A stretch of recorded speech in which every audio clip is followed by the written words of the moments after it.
Hi hello नमस्कार, मी रुपाली स्वागत करते तुमचं माझ्या चॅनलच्या एका नवीन व्हिडिओमध्ये। तर आज आहे कढी।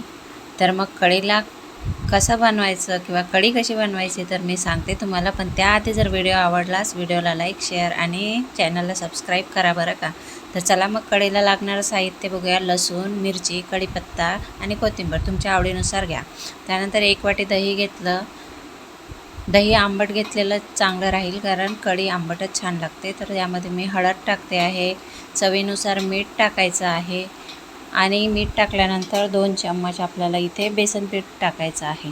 तुम्हाला जर कढी घट्ट पाहिजे असेल तर बेसन पीठ तुम्ही अजून ॲड करू शकता। छान मिक्स करायचं आहे। दह्यामध्येच आपल्याला बेसन, हळद, मीठ हे सगळं मिक्स करून घ्यायचं आहे। नंतरच यामध्ये पाणी टाका।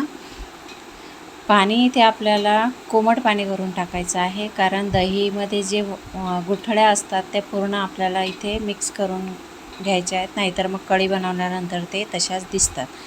आपलं मिश्रण छान तयार झालं। गॅसवर मी एक पातेलं ठेवलेलं आहे। आता पातेल्यामध्ये आपल्याला तेल टाकायचं आहे। तेल जरा कमी प्रमाणातच वापरा, कारण कढी तयार झाल्यानंतर गरम गरम जेव्हा आपण ती पितो किंवा भाताबरोबर खाल्ली तर ठीक आहे, पण प्यायच्या वेळेस आपल्याला ते तेल ओठांना त्या तेलाने आपले ओठ भाजू शकतात। तर इथे मी जिरा आणि मोहरी टाकलेली आहे। जिरं मोहरी छान तडतडली की यामध्ये आपण जे चिरलेली लसूण आणि मिरची होती ते टाकायचे। तुम्ही इथे मिरची, लसूण आणि कोथिंबीरचं वाटण करून सुद्धा टाकू शकता, पण मी असंच टाकलेलं आहे कारण थोडी घाई होती। तर चला मग समोर बघा, थोडं लसूण मिरची छान फ्राय झाली की आपल्याला यामध्ये चिरलेला कढीपत्ता टाकायचा आहे, किंवा कढीपत्ता डायरेक्टही तसंच तोडून टाकला तरी चालेल। कढीपत्त्यासोबतच मी इथे कोथिंबीर टाकली आहे। हे सगळं आपल्याला हाय फ्लेमवर करायचं आहे आणि नंतर जे मिश्रण होतं आपल्याला ते टाकायचं आहे। मिश्रण टाकल्यानंतर थोडं फिरून घ्यायचं आणि पाणी तुम्हाला पाहिजे तेवढं टाका। कमी जास्त प्रमाण होऊ शकते। आमच्याकडे पातळच कढी पाहिजे असते, कारण पिणारे असतात सगळे।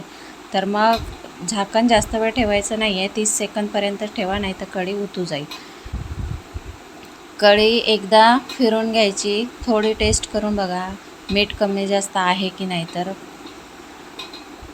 जुने लोक असे म्हणतात की कढीला 7 उकळी येऊ द्यायच्यात, पण आत्ताच्या धावपळीच्या जीवनात आपल्याला ते शक्य नाही। तर मी काय करते, मीडियम फ्लेमवरच ही कढी शिजायला ठेवते। कढीत आपण जेवढं पाणी टाकलं होतं त्याच्यापेक्षा 1 इंच किंवा अर्धा इंच पाणी कमी झालं की समजून घ्यायचं आपली कढी तयार आहे। तुम्ही बघू शकता कढी छान रेडी आहे आपली। जर तुम्हाला आजची रेसिपी आवडलीच तर चॅनलला सबस्क्राईब करा, व्हिडिओला लाईक शेअर करा आणि कमेंट करायला विसरू नका। चला तर मग भेटूया। धन्यवाद।